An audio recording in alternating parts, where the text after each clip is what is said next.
സ്വയം ഒരു drone power എന്നാണ് തുർക്കിയെ തന്നെ വിശേഷിപ്പിക്കുന്നത്. ദോഷം പറയരുത്. തുർക്കിക്ക് അത്യാവശ്യം അഡ്വാൻസ്ഡ് ആയിട്ടുള്ള ഡ്രോണുകളൊക്കെ അവരുടെ കയ്യിലുണ്ട്. തീർച്ചയായിട്ടും ഉണ്ട്. പക്ഷേ ഇന്ത്യയോട് മുട്ടാൻ മാത്രം പോകുന്ന ഡ്രോണുകൾ തുർക്കിയുടെ കയ്യിലുണ്ടോ എന്ന് ചോദിച്ചാൽ സംശയമാണെന്നാണ് ഇപ്പം നമുക്ക് പറയേണ്ടി വരുന്നത്. തുർക്കി ഡ്രോൺ നിർമ്മാണത്തിന്റെ കാര്യത്തിൽ മുന്നോട്ട് പോയിട്ടുണ്ട്. ഒരു കാലത്ത് എനിക്കിപ്പോഴും ഓർമ്മയുണ്ട്, കുറച്ച് വർഷങ്ങൾക്ക് മുമ്പ് ഇന്ത്യയെക്കാൾ മുമ്പിലായിരുന്നു. നമ്മളൊക്കെ അന്ന് വീഡിയോ ചെയ്യുമ്പോൾ പറയും തുർക്കിയെ പോലെ ഒരു ശക്തമായ ഡ്രോൺ പവറായിട്ട് ഇന്ത്യയെ മാറണമെന്ന്. അന്ന് ഇന്ത്യയിലെ പ്രധാനപ്പെട്ട പ്രതിരോധ വിദഗ്ധരൊക്കെ അത് സൂചിപ്പിക്കുന്നതും വാർത്തകളിലും മറ്റുമൊക്കെ കണ്ടിട്ടുണ്ട്. പക്ഷെ ഇന്ന് നമുക്ക് അഭിമാനത്തോടെ പറയാം, ലോകത്തെ ഏറ്റവും പവർഫുൾ ആയിട്ടുള്ള ഒരു ഡ്രോൺ പവേഴ്സിൽ ഒന്നാണ് നമ്മുടെ കയ്യിൽ സ്റ്റെൽത്ത് ക്യാപ്പബിലിറ്റി ഉള്ള ഡ്രോണുകൾ വരെ ഇന്നുണ്ട്. ആ ഡ്രോണുകളിൽ ഉപയോഗിക്കാനുള്ള എഞ്ചിനുകൾ വരെ നമ്മൾ തന്നെ ഇവിടെ വികസിപ്പിച്ചെടുത്തിരിക്കുന്നു എന്നുള്ളത് നമ്മുടെ രാജ്യത്തിലുണ്ടായ മാറ്റത്തിന്റെ ഒരു സൂചനയാണ്. അത് കുറച്ച് വർഷങ്ങൾ കൊണ്ടാണ്. ഞാൻ പറയാൻ വന്നത് അതൊന്നുമല്ല. തുർക്കി ഉൽപ്പാദിപ്പിച്ചു കൊടുത്ത ഡ്രോണുകൾ ഉൾപ്പെടെ 400ഓളം ഡ്രോണുകളാണ് ഇന്നലെ ഇന്ത്യ നിലം പരിശാക്കിയത്. ഈ എല്ലാ ഡ്രോണുകളും റഷ്യയിൽ നിന്ന് വാങ്ങിച്ച S-400 കൊണ്ടൊന്നും അല്ല ഇന്ത്യ തകർത്തത്. അല്ലെങ്കിൽ ഇന്ത്യയും ഇസ്രയേലും തമ്മിൽ നിർമ്മിച്ച ബരാക്ക് 8 എന്ന് പറയുന്ന വ്യോമ പ്രതിരോധ സംവിധാനം കൊണ്ടുമല്ല. ഇന്ത്യ തദ്ദേശീയമായി നിർമ്മിച്ച നമ്മുടെ സ്വന്തം വ്യോമ പ്രതിരോധ സംവിധാനങ്ങൾ കൊണ്ടുകൂടിയാണ് നമ്മൾ ഈ പറയുന്ന 400ഓളം വരുന്ന ഡ്രോണുകളെയും പാകിസ്ഥാന്റെ എയർക്രാഫ്റ്റുകളെയും തകർത്തത്. അതിൽ ഏറ്റവും ഇൻട്രസ്റ്റിംഗ് ആയിട്ട് എനിക്ക് തോന്നുന്ന കാര്യം ഇത്രയും ഡ്രോണുകൾ, കാരണം പാകിസ്ഥാൻ അത്രയും പ്രതികാര ബുദ്ധിയോടെ ഇരിക്കുകയാണ്. പാകിസ്ഥാൻ ആഗ്രഹിച്ചു അവരുടെ തിരിച്ചടി കണ്ട് ലോകം ഞെട്ടണം, ഇന്ത്യ വിറയ്ക്കണം, ഇന്ത്യയെക്കാൾ മുകളിലാണ് പാകിസ്ഥാൻ എന്ന് ലോകത്തിന് തോന്നണം. അതുകൊണ്ടാണ് ഒരേ സമയം തുടർച്ചയായിട്ട് ഇത്രയും ഡ്രോണുകൾ അങ്ങോട്ട് ഇറക്കി വിട്ടത്. എനിക്ക് തോന്നുന്നു ഹമാസ് ഈ ഇസ്രായേലിനെ ടാർഗറ്റ് ചെയ്തുകൊണ്ട് ഒരേ സമയത്ത് 100 കണക്കിന് ഈ റോക്കറ്റുകൾ വിക്ഷേപിച്ചിട്ടുണ്ടായിരുന്നു. അയൺ ഡോമിന്റെ പ്രതിരോധ സംവിധാനങ്ങളെ കൺഫ്യൂസ് ചെയ്യിപ്പിച്ച് തകർത്ത് അകത്തേക്ക് എത്തുന്നതിന് വേണ്ടിയാണ് അത് ചെയ്യുന്നത്. ആ രീതിയിൽ പാകിസ്ഥാൻ ഒരേ സമയം മിസൈലുകൾ ഉപയോഗിച്ചു. കൂട്ടത്തിൽ 400ഓളം ഡ്രോണുകളാണ് ഇന്ത്യ ടാർഗറ്റ് ചെയ്തുകൊണ്ട് അയച്ചത്. അവയിൽ കൂടുതലും തുർക്കി നിർമ്മിത ഡ്രോണുകളായിരുന്നു. അവയെല്ലാം തന്നെ തകർത്തെറിയാൻ, എന്ന് വെച്ചാൽ ഒരെണ്ണം പോലും ലക്ഷ്യം കണ്ടില്ല എന്നുള്ളതാണ് ഇതിലെ പ്രത്യേകത. സകല ഡ്രോണുകളെയും ഇന്ത്യ നിലം പരിശാക്കി എന്നുള്ളതാണ് ഏറ്റവും ഇൻട്രസ്റ്റിംഗ് ആയിട്ടുള്ള കാര്യം. പല രീതിയിലാണ് ഇന്ത്യ അതിനെ തകർത്തത്. ഒന്ന്, ചിലപ്പോൾ ഇന്ത്യ മോസ്റ്റ് മോഡേൺ ആയിട്ടുള്ള ഇലക്ട്രോണിക് വാർഫെയർ സിസ്റ്റംസ് യൂസ് ചെയ്തിട്ടുണ്ടാവാം, ജാമേഴ്സ് യൂസ് ചെയ്തിട്ടുണ്ടാവാം. അതായത് ഒന്നുകിൽ ഇവയെ തകരാറിലാക്കാൻ പറ്റും, അവയെ നമുക്ക് മറ്റ് മിസൈലുകളോ അല്ലെങ്കിൽ തത്തുല്യമായിട്ടുള്ള ആയുധങ്ങളോ ഉപയോഗിച്ചിട്ട് തകർക്കാൻ പറ്റും, ലേസർ പോലെയുള്ള ആയുധങ്ങൾ ഉപയോഗിക്കാൻ പറ്റും.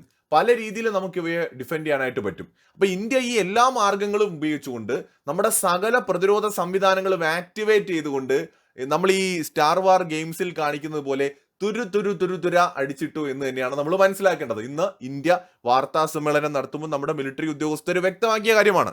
400ഓളം ഡ്രോണ് ഒന്ന് ഇമാജിൻ ചെയ്ത് നോക്കൂ. 400ഓളം ഡ്രോണുകൾ ഇന്ത്യയെ ലക്ഷ്യമിട്ടുകൊണ്ട് ഇങ്ങനെ പാകിസ്ഥാനിൽ നിന്ന് വരിയായിട്ട് വരികയാണ്. ഒന്നുപോലും ലക്ഷ്യം കാണാത്ത വിധം സകലതിനെയും നമ്മുടെ വ്യോമ പ്രതിരോധ സംവിധാനങ്ങൾ തകർത്ത് തരിപ്പണമാക്കുന്നു. അപ്പൊ ഇത് ശരിക്കും പറഞ്ഞാൽ ഇമാജിൻ ചെയ്യുമ്പോൾ പോലും നമുക്ക് ഭയങ്കര എത്ര വലിയൊരു കാര്യമാണ് നമ്മുടെ രാജ്യം ചെയ്തതെന്ന് ആലോചിച്ച് നോക്കൂ. ഞാൻ അതുകൊണ്ടാണ് സ്റ്റാർ വാറുമായിട്ടൊക്കെ ഞാൻ കമ്പയർ ചെയ്തു. ഒന്ന് ആലോചിച്ച് നോക്കൂ, എത്ര വലിയ കാര്യമാണ്.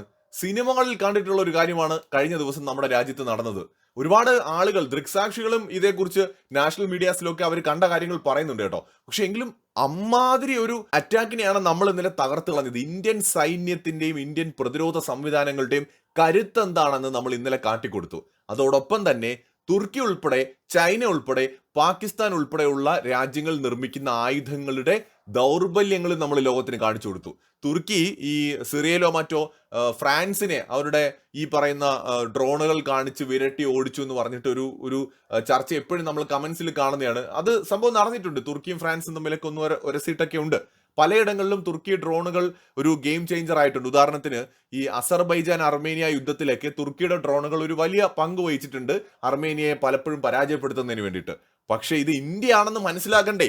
മറ്റ് രാജ്യങ്ങളോട് മുട്ടിയതുപോലെ അല്ലല്ലോ. ഇപ്പൊ നമുക്ക് നമ്മുടെ രാജ്യത്തോട് സ്നേഹമുണ്ട്, നമ്മൾ രാജ്യസ്നേഹികളാണ്. അപ്പൊ അതുകൊണ്ട് എന്റെ രാജ്യത്തിന് ഇല്ലാത്ത എന്തെങ്കിലും ഒന്ന് പറഞ്ഞിട്ട് ഞാൻ മേനി നടിക്കുന്നതല്ല. എല്ലാ പ്രേക്ഷകർക്കും അറിയാവുന്നതാണ് ഇന്ത്യയുടെ കഴിവ് എത്രത്തോളം നമുക്ക് വിവിധ മേഖലകളിൽ, പ്രത്യേകിച്ച് മിലിറ്ററി സ്ട്രെങ്ത് എത്രത്തോളം ഉണ്ടെന്നുള്ളത് എല്ലാവർക്കും അറിയാവുന്നതാണ്. നമ്മൾ ഇന്ത്യക്കാർക്ക് മാത്രമല്ല, ലോകത്തിനും അറിയാം. അപ്പൊ ഇവര് മറ്റ് രാജ്യങ്ങളോട് മുട്ടിയപ്പോൾ അത് ചെയ്തു ഇത് ചെയ്തു എന്നുള്ള ഒരു എക്സ്പീരിയൻസും വെച്ചും കൊണ്ട് ഇന്ത്യയോട് മുട്ടാൻ വരുമ്പോൾ മനസ്സിലാക്കണം, ലോകത്തെ 4ാമത്തെ പവർഫുൾ ആയിട്ടുള്ള സൈനിക ശക്തിയോടാണ് മത്സരിക്കുന്നത്. അല്ലാതെ പേരിന് 4ാം സ്ഥാനം അലങ്കരിക്കുന്ന രാജ്യമല്ല ഇന്ത്യ. 4ാമത്തെ പവർഫുൾ ആയിട്ടുള്ള സൈനിക ശക്തിയാണ് നമ്മൾ. ഇവിടെ ചൈന പോലും ഇനി ഇന്ത്യയോട് മുട്ടാൻ ഭയപ്പെടുമെന്ന കാര്യത്തിൽ ഒരു തർക്കവും വേണ്ട. എന്തായാലും തുർക്കിയും ചൈനയും പാകിസ്ഥാനും ഒന്നിച്ച് കഴിഞ്ഞ ദിവസം മനസ്സിലാക്കിയിരിക്കുകയാണ് ഇന്ത്യയുടെ സ്ട്രെങ്ത് എന്താണെന്ന്. സത്യത്തിൽ ഈ രാജ്യങ്ങൾ ഒരു പാഠം പഠിച്ചു. ഇവിടെ നമ്മൾ ഇന്ത്യയും പാകിസ്ഥാനും തമ്മിലാണ് ഈ ഫൈറ്റ് നടക്കുന്നതെങ്കിലും ഇവിടെ ഒരേ സമയത്ത് ചൈനയും തുർക്കിയും കൂടെ പാകിസ്ഥാന്റെ കൂടെ പങ്കാളിയാവുന്നുണ്ട് ആയുധങ്ങൾ കൊടുത്ത്. അപ്പൊ അതുകൊണ്ട് പാകിസ്ഥാൻ ഏൽക്കുന്ന ഓരോ തിരിച്ചടിയും അഫക്ട് ചെയ്യുന്നത് ചൈനയും തുർക്കിയും കൂടെയാണ്. സോ ഈ രണ്ട് രാജ്യങ്ങളും ആകെ നാണം കെട്ടിരിക്കുകയാണ്. ചൈനീസ് മിസൈലുകൾ പൊട്ടുന്നില്ല, തുർക്കി ഡ്രോണുകൾക്ക് ഇന്ത്യൻ വ്യോമ പ്രതിരോധ സംവിധാനങ്ങളെ കവർ ചെയ്യാൻ പറ്റുന്നില്ല. സോ ഇവരുടെ ആയുധങ്ങളുടെ ദൗർബല്യങ്ങളും അതിന്റെ പോരായ്മകളും ലോകം മുഴുവൻ കാണുകയാണ്. അതേസമയം ഇന്ത്യയുടെ വ്യോമ പ്രതിരോധ സംവിധാനങ്ങളെയും സൈനിക ശേഷിയും എത്രത്തോളം ഉണ്ടെന്നും ലോകം തിരിച്ചറിയുകയാണ്. ഇത് ഒരു തരത്തിൽ പറഞ്ഞാൽ ഇന്ത്യയുടെ ശക്തി പ്രകടനമാണ്. നമ്മൾ ഇത്രയും കാലം ലോകത്തിന് മുമ്പിൽ കാണിക്കാതിരുന്ന നമ്മുടെ ആ ഒരു സിക്സ് പാക്ക് മസിൽ ബോഡി നമ്മൾ ലോകത്തിന് കാണിച്ചു കൊടുക്കുകയാണ്. മസിൽ പവർ നമ്മൾ ലോകത്തിന് കാണിച്ചു കൊടുക്കുകയാണ്. ഇത്രയും കാലം നമ്മൾ ഒരു ഷർട്ടൊക്കെ, ഒരു ലൂസ് ഷർട്ടൊക്കെ ഇട്ട് ഒരു സാധാരണ ആളിനെ പോലെ അങ്ങോട്ടും ഇങ്ങോട്ടും നടന്നു. പക്ഷെ ഒരു സമയം വന്നപ്പോൾ ഇതാ കണ്ടോ എന്ന് പറഞ്ഞിട്ട് ചില സിനിമയിൽ നായകൻ ഷർട്ടൂരി കളയുമ്പോൾ കാണുന്ന ഒരു സിക്സ് പാക്ക് ഉണ്ട്. അതുപോലെ നമ്മുടെ മസിൽ പവർ നമ്മുടെ അയൽ രാജ്യങ്ങൾക്ക്, അത് ബംഗ്ലാദേശിനായിക്കോട്ടെ, അത് പാകിസ്ഥാനായിക്കോട്ടെ, അത് ഈ പറയുന്ന മാലിദ്വീപിനായിക്കോട്ടെ, ശ്രീലങ്കയ്ക്കായിക്കോട്ടെ, നേപ്പാളിനായിക്കോട്ടെ, അങ്ങ് ദൂരെ കിടക്കുന്ന നമ്മുടെ തുർക്കിക്കായിക്കോട്ടെ, ഇന്ത്യയോട് മുട്ടാൻ വരുന്ന സകല രാജ്യങ്ങളും കാണുക എന്ന് പറഞ്ഞുകൊണ്ട് തന്നെ ഇന്ത്യ ആ ഒരു മസിൽ പവർ കാണിച്ചു കൊടുക്കുകയാണ് ലോകത്തിന്റെ മുമ്പിൽ. മറ്റൊരു വീഡിയോയുമായി വീണ്ടും വരാം.